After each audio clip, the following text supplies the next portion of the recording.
In my last video, I realized I talked too much. I had 29 minutes that I needed to edit down to less than 15. To help me with my editing, I'm gonna try not to talk so much.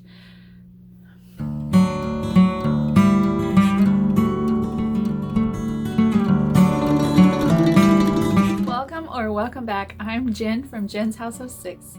Today I'm going to be showing you some treasures that have been passed down to me from my grandmothers. When my mom was a little girl, she lived in Malaysia. My grandma brought some treasures back. They've been passed down to me. I'm assuming this is a placemat. Look how special and sweet this little scene. I'm assuming those are giraffes. And look at the edging even.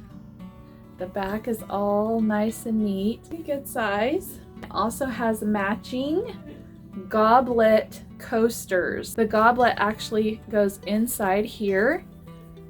But aren't they so sweet? How many of you guys have something from Avon that your grandma gave you? Or maybe you're the grandma with the Avon. Isn't it so sweet? But this is actually glass. And it was the perfume bottle, and this is plastic. Here's the bottom, has the information. I just could not get over this. I saw this at her house one day years and years ago, and she just decided that I needed to take it home. And I've been displaying it in my hutch. Isn't it so cute? Really neat. Lolly, England, Ridgeway, I want to say that says Missouri Works, established 1792. It has a little bit of crackling, like crazing on it. This is from my great grandmother. It's full of verses. Let's see if I can get one. It's in this precious little plastic container. It doesn't have a year or it says made in the USA on it.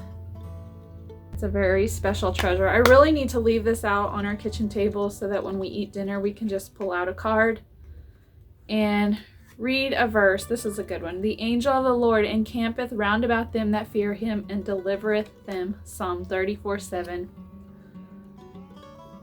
She has given me lots of treasures over the years.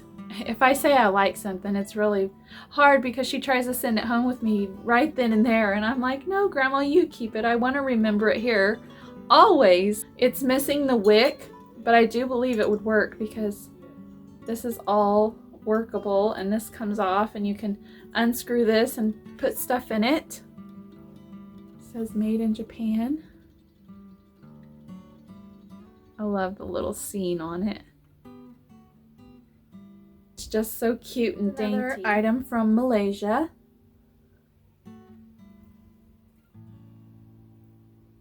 This one is got actually fabric that's been stitched down. Look at the edge on it too. These are napkins. There's 3 different colors of flowers on the edges. The yellowy orange, the blue, and the pink. I'm thinking that these are placemats that match them.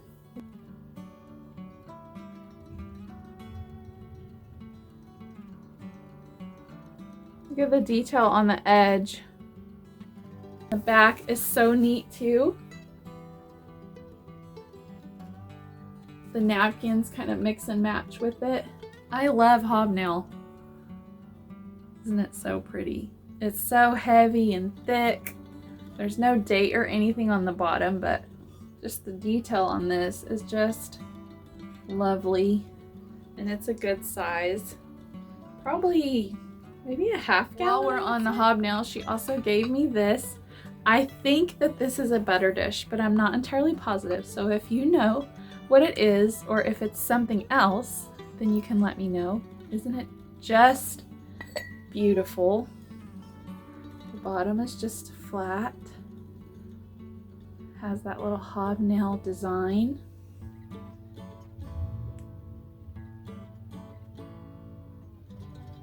I can't tell you how many times I have played with this. It's perfect for Barbie size. And that's exactly what I did. I played with this like non-stop when I would go over there. And there's just, it has all the little pins. If I can get it out. But you guys, it's just so cute. I have so many wonderful memories with this. This is another little pan. It has like the little, look how cute it is. A big stock pot. And another cast iron. I'd love to find one like this. Comes off if you want it to.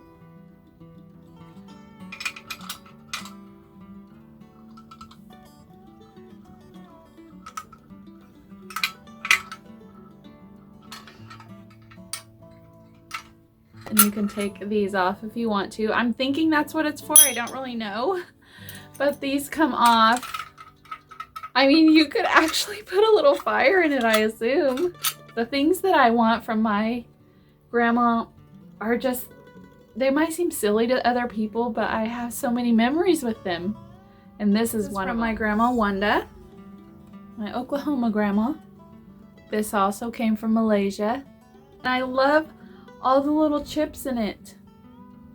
Isn't that sweet? It even has this little crack running through it. It doesn't have any kind of date on the bottom. So I don't know really anything about it, but if you guys know what this is, I would love to know. Like, I don't even know like what to search. It looks like a saddle to me. This is a very special treasure from my great grandmother, Alice. And it's hobnail, which I love, and it has this green trim on it. It's a really good size. And this piece makes me both happy and sad. She had Alzheimer's, and while she was still alive, some of the women in the family decided to go and clean her house. She didn't know who we were. That's when they distributed a lot of her things. They set a lot of things out on the table and I got to pick, and I'm so appreciative of this, but it made me sad because she didn't know, and it was like we were taking her things, you know? They threw away a lot of good things. I went through their trash pile and brought a lot of stuff home and shared it with my cousins. So that's why the memory of this is both happy and next item I have is also another one from Malaysia. The bottom has nothing on it, but it is pottery. And then the little metal handles, and they're wrapped with like a twine. And what's so sweet is my grandma kept the paper. She wrote on there, "I want one of these Japanese vases." And there it is. And so she finally got it, and then she put this clipping inside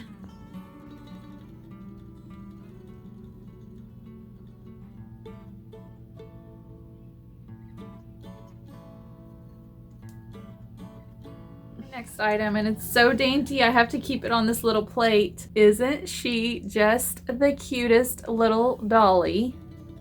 This was my grandma Joyce's, and she said she was like 13 and one of her brothers bought this for her birthday.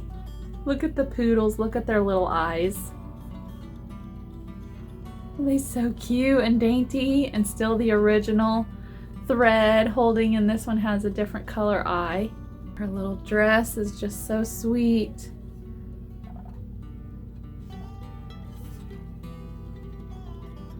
Her head, it broke, and I glued it back on, and so I decided it's got to go in something and be extra careful with her. Cress and Company. When we moved and downsized, I had so many things given to me by family members that was, you know, this aunt's or this grandma's. I felt like I needed to keep all of that.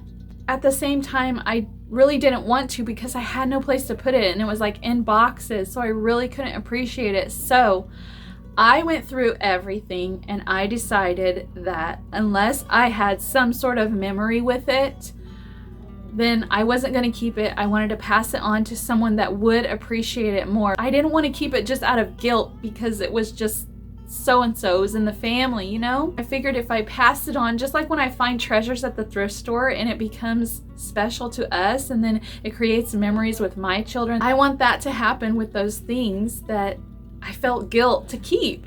That's what I did. It took me a long time. Like if I hesitated one little bit, I didn't get rid of it. One example that I have of that is my mom had china when she got married and she never used it. My mom's china was still shrink wrapped in the original packaging from when she bought it. She didn't even display it. It was never out. When I got married, my mom gave it to me and I displayed it in my hutch, and I actually used it a couple times, but it really wasn't my style. Like I had my own china that I loved and used a lot. When we were moving, I was like, Mom, do you have a problem with me selling this? She's like, no, it's fine. So we had a living estate sale. I had a lady come to the estate sale. Her mother had the same china, and it just so happened that I had the pieces that her mom did not have, and it would complete her set. She was so happy to get it. My mom was there with me. It made me so happy, and it made my mom so happy to let that go to someone that really, really loved and appreciated it, and it had a special memory with it.